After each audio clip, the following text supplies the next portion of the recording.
मेरे प्रिय लोगों, यीशु मसीह के पवित्र नाम से आप सबको प्रेम भरी बधाई। Jesus meets YouTube family, GPS Robinson Facebook में जितने परिवार हैं, आशा करता हूं कि आप सब भले चंगे हैं। वापस आज इस छोटे से संदेश के द्वारा, हर दिन पवित्र आत्मा के साथ नामक छोटे से संदेश के द्वारा आपसे मिलना मुझे बहुत ही आनंद की बात है।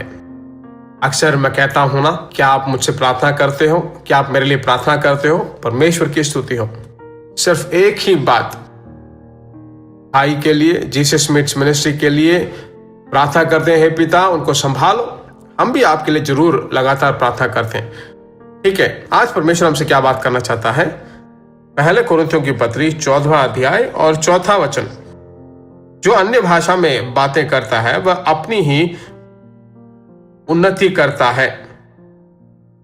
कुछ लोगों को बहुत बड़ा संदेह है कि क्यों मैं अन्य भाषा बोलूं, तमिल ही मैं कुछ इंग्लिश ठीक से नहीं बात करता, अपनी खुद की मातृभाषा में ठीक से बात नहीं कर पाता, तेलुगु ठीक से बात नहीं करता।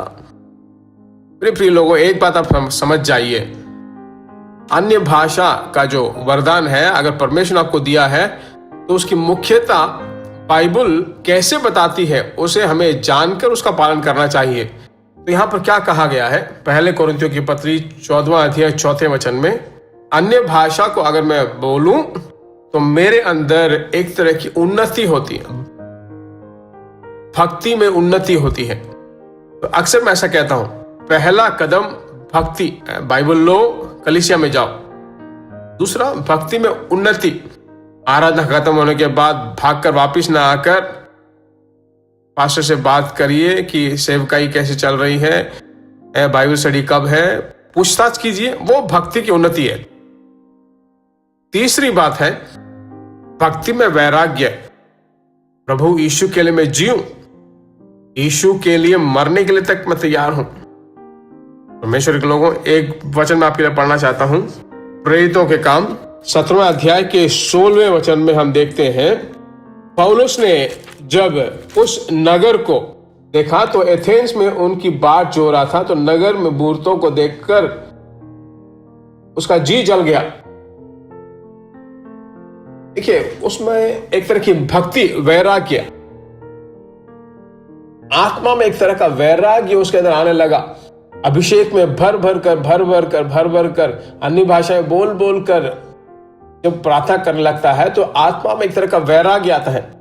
मूर्ति पूजा को देखकर जो है, वहां पे जो अशुद्धता है उसे देखकर जो है, प्रेरित पौलुस जो है आत्मा में बाट जोकर उसका जी जल गया। आत्मा में वैराग्य होकर जो है प्रार्थना करने लगा। डीजेस दिनकरन का जो प्रार्थना आपने सुना होगा, आत्मा में जो है वैराग्य होकर।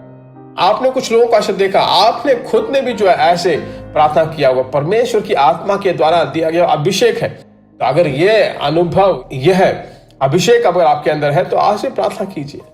अक्सर अकेले में जाकर प्रार्थना करके, हे परमेश्वर मेरे अंदर अभिषेक तो वैराग्य से भरपूर कर, ऐसा प्रार्थना करो। प्रार्थना करते हैं एक आत्मिक वैराग्य। हमारे प्यारे परमेश्वर यीशु मसीह के नाम से एक आत्मिक वैराग्य कलीसिया के लेकर, विश्वासियों को लेकर, जागरण को लेकर, विश्वासियों को लेकर पिछली बरसात वर्षा के रूप में अभिषेक जो इनके ऊपर उंडेला जाए।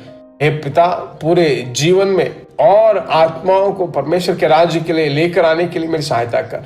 ऐसे आशीषों से भरपूर कर, यीशु मसीह के नाम से मांगते हैं, आमीन। परमेश्वर की स्तुति हो।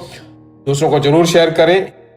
हिंदी भाषा में इसे जो है अच्छी तरह से अनुवाद किया जा रहा है और आपको दिया जा रहा है। तो बहुत सारे उत्तर भारत के लोगों के लिए प्रार्थना कीजिए कि वो प्रभु को जाने। फिर मिलेंगे। God bless you. प्रिय भाइयों और बहनों, आशा करते हैं कि यह संदेश आपके लिए आशीष का कारण बना होगा।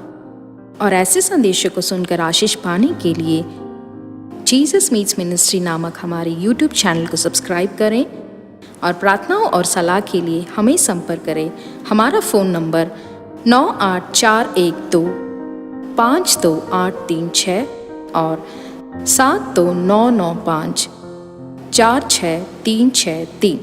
Email gpsrobinson@hotmail.com। परमेश्वर आपको आशीष दे।